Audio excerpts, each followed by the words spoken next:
নমস্কার, আমি দেবপ্রসাদ গাইন চলে এলাম প্রত্যেক দিনের মতো সিএএ নিয়ে কিছু আলোচনা করার জন্য। তো আজকের বিশেষ আলোচনা, আর যারা এসসি কার্ড নিয়ে ভাবছেন যে আপনারা যারা এসসি রিভেরিফিকেশন হচ্ছে বলে ভয় পাচ্ছেন, যারা সিএ করেছেন তাদের কিন্তু কোনো ভয় নেই। অনেকে বলছেন সিএ সার্টিফিকেট দেখালে নাকি ৬ নম্বর ফর্ম ফিল আপ করে নূতনভাবে আপনি ভোটার আই কার্ড করতে পারছেন না। যদি কোনো বিএলও, যদি কোনো বিডিও অফিস আপনার সঙ্গে এমন ট্যাংরামো করে, আমাকে একটা ফোন করবেন, আমি দেখে নেব। সিএ সার্টিফিকেট যারা পেয়েছে, কেন্দ্রীয় সরকার তাদের ভারতীয় নাগরিকত্ব দিয়েছে বাই ন্যাশনালাইজেশন, আলাদা কোনো অর্ডার দরকার নেই। কারণ ইলেকশন কমিশনারের যে 12টা প্রমাণপত্র রয়েছে তার মধ্যে একটা লেখা রয়েছে by registration or by nationalization certificate. সিএটা হচ্ছে ন্যাশনালাইজেশন, আপনি পেয়েছেন নাগরিকত্ব, কোনো ভয় নেই আপনার।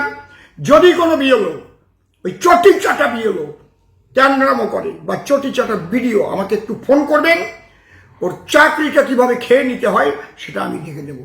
নমস্কার, আমি দেবপ্রসাদ গাইন চলে এলাম প্রত্যেক দিনের মতো সিএএ নিয়ে কিছু আলোচনা করার জন্য।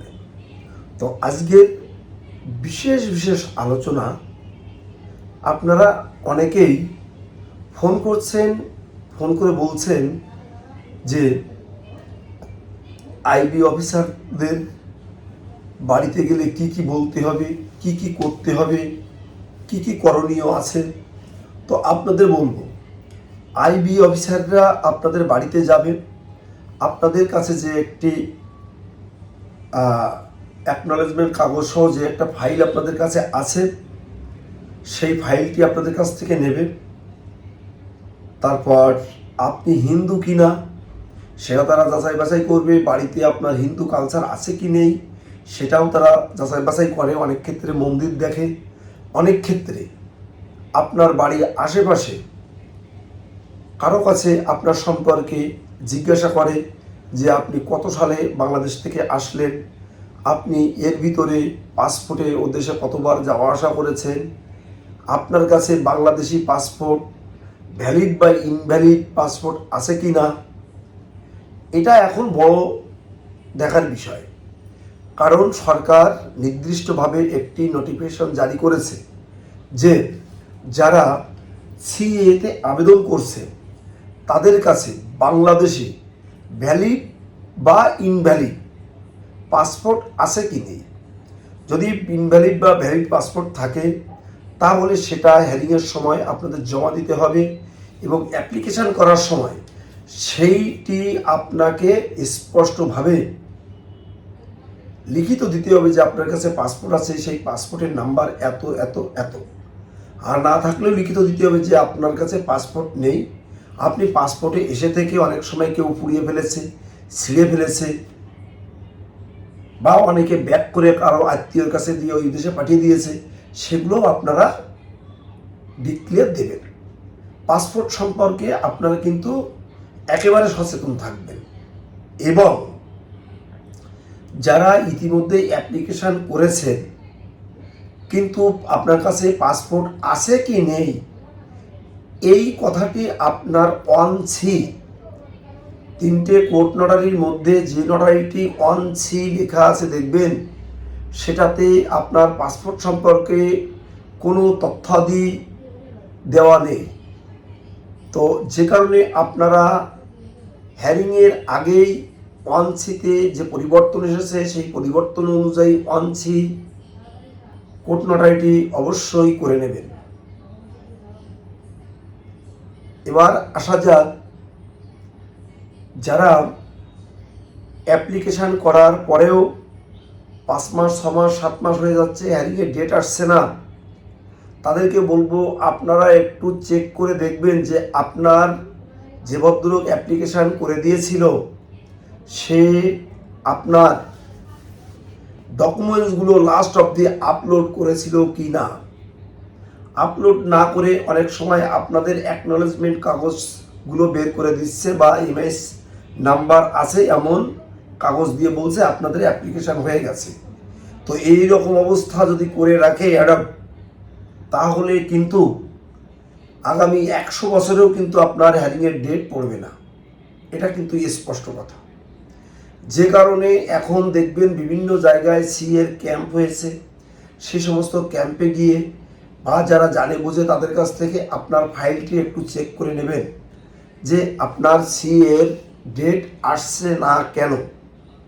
যদি প্রসেসিংয়ে থাকে সে ব্যাপার আলাদা, যদি আপনার ডকুমেন্টস আপলোড করে না থাকে তাহলে কিন্তু ডকুমেন্টস আপলোড করতে হবে। অনেক ক্ষেত্রে প্রথম দিকে অনেকেই এগুলো বুঝে উঠতে পারেনি, তার কারণ ছবির যে মাপ 2 MBর নিচেই থাকবে বা 2 MB থাকবে, করতে পারেনি, যে কারণে আপলোড দিতে পারেনি, যে কারণে তারা কিন্তু ওই পর্যন্ত গিয়ে থেমে গেছে। আপনাদের কাগজ বের করে দিয়ে বলেছে আপনাদের আবেদন হয়ে গেছে। এই দিক দিয়ে আপনারা একটু সতর্ক হন এবং সচেতন হন। অনেক সময় আমরা দেখতে পাচ্ছি যে দুজনেরই জন্ম বাংলাদেশ, স্বামী স্ত্রী, তাদেরকে অ্যাপ্লিকেশন করে দিচ্ছেন বাই রেজিস্ট্রেশন। এটা একেবারে একটি ভুল জায়গায় গিয়ে আবেদন করছেন। আপনারা অবশ্যই যাদের জন্ম বাংলাদেশ তারা বাই ন্যাশনালাইজেশনে অ্যাপ্লিকেশন করবেন, যাদের স্পাউস ইন্ডিয়ান তারা বাই রেজিস্ট্রেশন।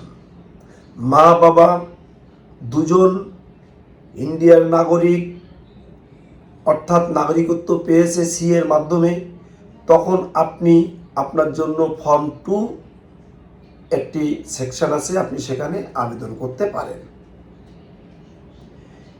এভাবে ভেবে বুঝে জেনে শুনে আপনারা আবেদন করবেন। তা না হলে আমি প্রত্যেক দিন বিভিন্ন হেয়ারিং সেন্টারে ঘুরে বেড়াই, সেখানে দেখি 100 জনের ভিতরে হয়তো 20 জনের অ্যাপ্লিকেশান ঠিক ছিল, তারা সঠিকভাবে হেয়ারিং সেন্টার থেকে সাকসেসফুল হয়ে বাড়ি যাচ্ছে। অনেক ক্ষেত্রে দেখা যাচ্ছে হেয়ারিং সেন্টার থেকে আপনারা ছাড়পত্র পেলেও নির্দিষ্টভাবে আপনাদের সার্টিফিকেট আসছে না। কেন আসছে না?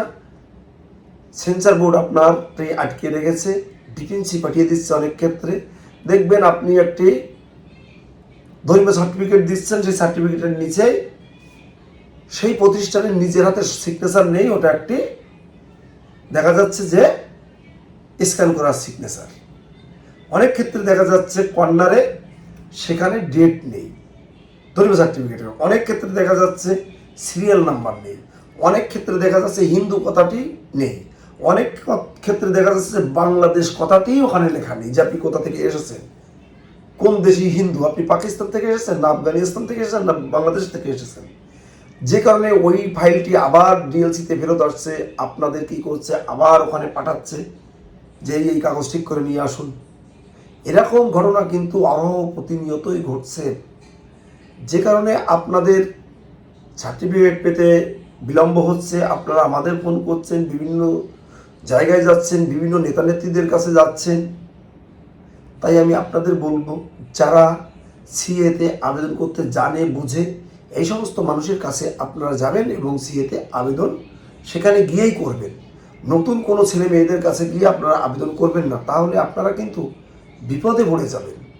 অর্থাৎ আপনাদের সার্টিফিকেট কিন্তু হবে না। যে কারণে আমরা প্রত্যেক দিনই প্রত্যেকটি মুহূর্ত বলছি, যারা জানে না বুঝে না তাদের কাছে আপনারা যাবেন না। আপনারা ভারতবর্ষের যে কোনো রাজ্যে থাকেন, যে কোনো জেলাতে থাকেন, আমাদের ফোন করবেন, আমরা আপনাদের সার্বিক সহযোগিতা করব। আমার ফোন নাম্বার 9804682324, ডিসক্রিপশানেও দেওয়া থাকবে। তো যাই হোক, এখন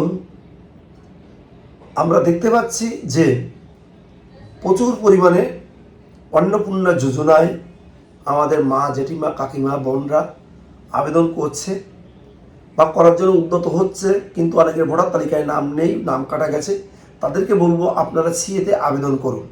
আবেদন করলে দেখবেন একটা এমআইএস নাম্বার পড়বে, সেই নাম্বারটি দিয়ে আপনি কিন্তু অন্নপূর্ণা যোজনায় অ্যাপ্লিকেশন করতে পারবেন। অর্থাৎ দেখবেন ওই ফর্মে লেখা আছে আপনি কি সিএর মাধ্যমে সার্টিফিকেট পেয়েছেন, আপনি কি সিএতে আবেদন করেছেন? যদি করে থাকেন তার এমএস নাম্বারটি, আপনি যদি সার্টিফিকেট পেয়ে থাকেন তার সার্টিফিকেট নাম্বারটি। তাহলে দেখুন কত সহজ একটা ব্যাপার কিন্তু আপনার সামনে আমার সামনে ঘোরাফেরা করছে, যে আপনারা আবেদন করলে এমএস নাম্বার পাবেন, সেটা দিয়েও কিন্তু অন্নপূর্ণা যোজনায় আপনারা অ্যাপ্লিকেশন করতে পারবেন। আমাদের মাননীয় মন্ত্রী অগ্নিমিত্র পাল দিদি বলেছেন যে যারা সিএতে আবেদন করেছে তারাও অন্নপূর্ণা যোজনার 3,000 টাকা পাবেন। তাই বলবো আপনারা আর কাল বিলম্ব করবেন না। অনেক তো হয়েছে, অনেক চিন্তা ভাবনা করেছেন। দেখুন এখানে আসার পরে Aadhaar card, voter card, ration card, PAN card, ব্যাংকের বই, জমির দলিল, এসসি কার্ড, কত কাগজ করেছেন, মাথার উপরে বড় এক বোঝা। তারপরে এই একটি কাগজ যেটা করলে আপনি নাগরিক, তার একটা প্রমাণ আপনার সামনে চলে আসবে। আপনি পাসপোর্টের ক্ষেত্রে যাবেন, ওটা আপনি তার সামনে ধরবেন, আপনার 47-এর দলিল চাইবে না, আপনার বাবার কাগজপত্র চাইবে না, আপনি নাগরিক, আপনার পর্যন্তই পাসপোর্ট অফিসাররা থেমে যাবে।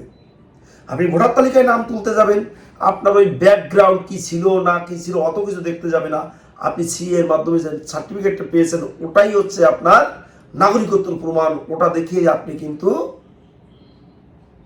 ভোটার তালিকায় নাম তুলতে পারবেন। তাই আর আপনারা কাল বিলম্ব করবেন না। সিএতে আবেদন করতে গেলে এমন কিছু ডকুমেন্টস লাগে না। আপনি 2014 সালের 31শে ডিসেম্বরের ভিতরে এসেছেন, তেমন একটি প্রমাণপত্র, যেমন Aadhaar card, voter card, ration card, PAN card, ব্যাংকের বই, জমির দলিল ইত্যাদি ইত্যাদি। আর কি লাগে? আর লাগে 3টে কোর্ট নটারি, একটি ধর্মীয় সার্টিফিকেট, কোনো ধর্মীয় প্রতিষ্ঠান থেকে আনতে হবে।